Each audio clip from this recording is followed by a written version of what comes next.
This is RK Rao and welcome to my YouTube channel RK Campus Official and RK Campus app. So guys, in this video we are going to learn something very important about Air Force GD. So Air Force GD का topic start करने से पहले हमारा एक paid course है Air Force GD just 499 रुपये में. ये कंप्लीट Air Force GD का कोर्स है. सो इसके बारे में बता दूँ मैं आपको. इसकी क्वालिटीज़ किस तरह की क्वालिटी है, किस तरह की क्वालिटीज़ हैं इस कोर्स की. सबसे बड़ी क्वालिटी तो ये है कि हम लोगों ने बिल्कुल कम कीमत पे in the welfare of students air force GD aspirants के वेलफेयर में सिर्फ मात्र 499 रुपये में इसको पब्लिश किया है. दूसरी क्वालिटी है कि इसमें फिज़िकल टेस्ट के बारे में हम लोगों ने पूरा डिटेल में दिया हुआ है, किस तरह से आपको फिज़िकल टेस्ट पास करना है, क्या क्या फैक्ट्स हैं जो आपके लिए हेल्पफुल रहेंगे. दूसरा, आपका DFT टेस्ट यदि होगा तो पूरा डिटेल में आपको DFT टेस्ट के बारे में टेस्ट सीरीज़ वगैरह दी गई हैं और किस तरह से आपको करना है कंप्लीट दिया हुआ है विद सॉल्यूशन. चौथी क्वालिटी है कि आपके SRT test, situation reaction test, या इसको हम साइको टेस्ट भी बोलते हैं, इसको हम लोग साइको टेस्ट भी बोलते हैं. साइको टेस्ट के लगभग 300 के लगभग हम लोगों ने क्वेश्चंस दिए हैं और ये सभी questions previous exam air force GD के अंदर क्वेश्चंस पूछे गए हैं और मोस्टली वही क्वेश्चंस आपके रिपीट होते हैं. और पांचवी क्वालिटी है कि एयरफोर्स GD के टॉपिक जो हैं प्रीवियस ईयर में जो पूछे गए हैं मोस्टली हम लोगों ने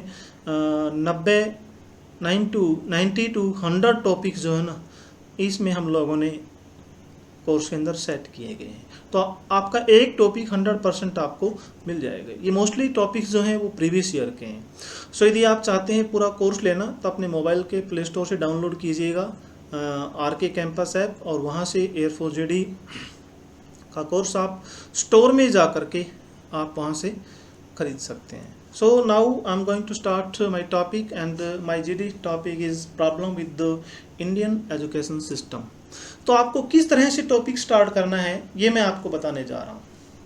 देखिए, आपको A4 साइज़ के अंदर एक A4 साइज़ का आपको पेज दिया हुआ मिलेगा. उसमें आपका टॉपिक होगा, जो भी है 10, 15, 20 लाइन्स लिखी मिलेंगी. आपका टॉपिक होगा problem with the Indian education system. आपको 5 मिनट का समय दिया जाएगा. कितने? 5 मिनट का समय दिया जाएगा उस टॉपिक को पढ़ने के लिए. 5 मिनट के बाद में आपसे वो टॉपिक ले लिया जाएगा और उसके बाद 1 by 1 एस्पिरेंट्स जो है एयरफोर्स GD एस्पिरेंट जो है अपना अपना इंट्रोडक्शन जो भी है वो देगा. तो सबसे पहले आप अपना इंट्रोडक्शन देंगे. किस तरह से?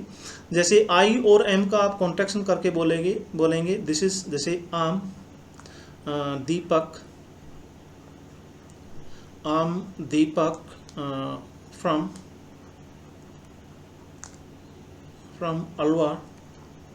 शॉर्ट में आपको 30 से 40 सेकंड में आपको टॉपिक इसका इंट्रोडक्शन का टॉपिक ख़त्म करना है. उसके बाद में आप टॉपिक पे आ जाएंगे. So I am Deepak from Alwar. उसके बाद में आप अपने माता पिता का नाम नहीं बताएंगे, उनका ऑक्यूपेशन बताएंगे. So my father is a farmer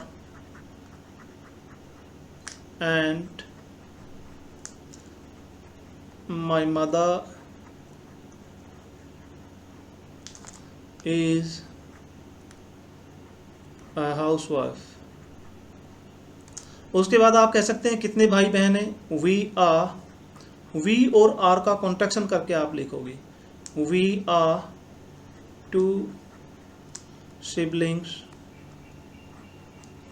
We are 2 siblings. मैं हम 2 भाई बहन हैं. उसके बाद में आपकी हॉबी जो है वो बता सकते हैं. My hobby is to collect coins. ठीक है ना. उसके बाद में आप अपनी एजुकेशन के बारे में बता सकते हैं. I am doing my BSc. ठीक है. उसके बाद में आप कह सकते हैं I just want to be a good airman. I just want to be a good airman. Last में आप इंट्रोडक्शन में कह सकते हैं it's all about me. Last में आप कह सकते हैं इट्स ऑल अबाउट मी. अब ये इंट्रोडक्शन आपको 30 से और 40 सेकंड में फटाफट देना है बहुत ही अच्छे ढंग से. इंट्रोडक्शन का तरीका ही अच्छा है. मैं दोबारा I am going to repeat I'm Deepak from Alva. My father is a farmer and my mother is housewife. We are two siblings. My hobby is to collect coins. I'm doing my BSc and I just want to be a good airman. Is all about me. उसके बाद में एक topic start करने से पहले आप एक line बोलोगे, now I would like to start my topic. जो भी आपका टॉपिक है, now I would like to start my topic problem with the Indian education system. उसके ऊपर आप 4 से 5 लाइन बोलोगे फटाफट। जैसे फॉर एग्जांपल मैंने लिखा है, the Indian education system is quite an old education system that still exists. It has produced so many genius minds that are making India proud all over the world. However, while it is one of the oldest system, that is not still that developed when compared to others, which they are in fact newer. There is so as the other countries have gone through growth and advancement, but the Indian education system is still stuck in old age. It faces a lot of problems that need to be sorted to let it reach its full potential. Our, ये out नहीं है, this is our है भैया, this is by mistake our. Our Indian education system faces a lot of problems that do not let it prosper and help other children succeed in life. The biggest problem which it has to face the poor grading system. It judges the intelligence of a student on the basis of academics, which is in the form of exam papers. That is very unfair to students who are good in their overall performance but not that good at specific subjects. Most importantly, Indian education system does not emphasize enough on the importance of sports and arts. Students are always asked to study all the time, where they get no time for other activities like sports and arts. अब आपका topic खत्म हो गया, उसके बाद में आप बोलोगे टॉपिक जैसे आपका फिनिश होने वाला है, आपको बोलना है now I am going to finish my topic and I am very thankful to you to listen me, thanks a lot. आपको बैठ जाना है। Is the clear? इस तरह से आपका जीडी बिल्कुल क्लियर हो गया और इस तरह हम बोलोगे ना, so definite you will get success, no problem will come. So all the best for the upcoming air force phase second exam. जय हिंद। बिल्कुल डेफिनेट आपका सिलेक्शन होगा, लगे रहिए। वग अगेन वंस अगेन, जय हिंद।